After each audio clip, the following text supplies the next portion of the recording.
ก็เริ่มมาเองเนาะอันนี้มันทดกระหล่ำเนาะต้นกระหล่ำปีอันนี้แต่มันยังบ่ทันเป็นหัวมันยังน้อยนี่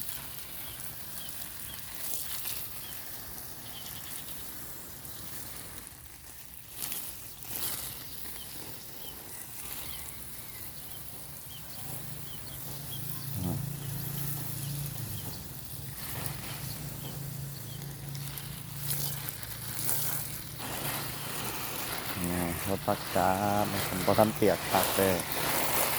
เนาะ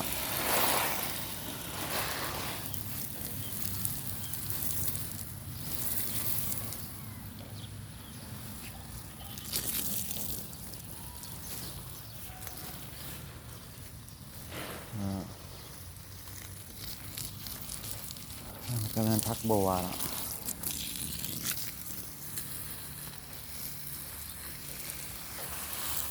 มันคือพักบัวทดง่ายๆก็ต้องย่านมันสิล่มมันสิฮักทดไปเรื่อยๆ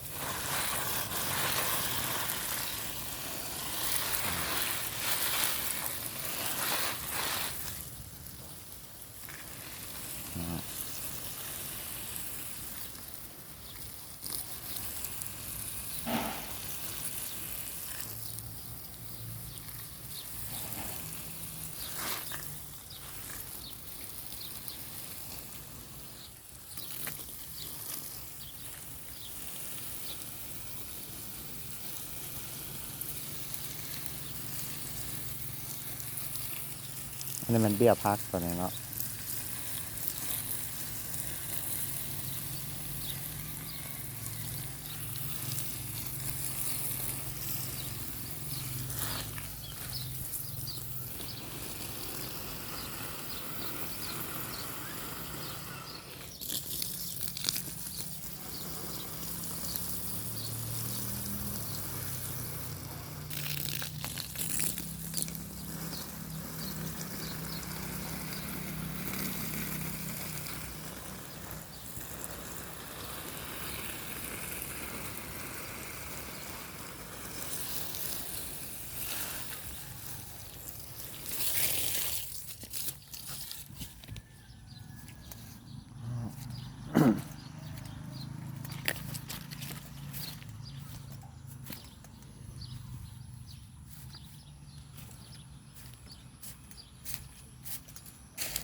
โอ้จุดโซนนี้กัน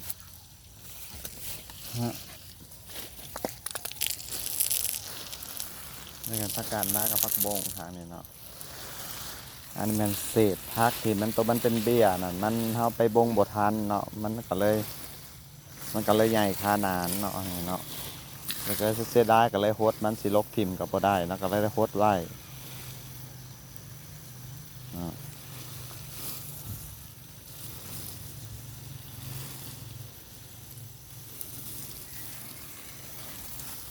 ต้นทางนี้เบี้ยตั้งสายกับเบี้ยพระอีตูปนกัน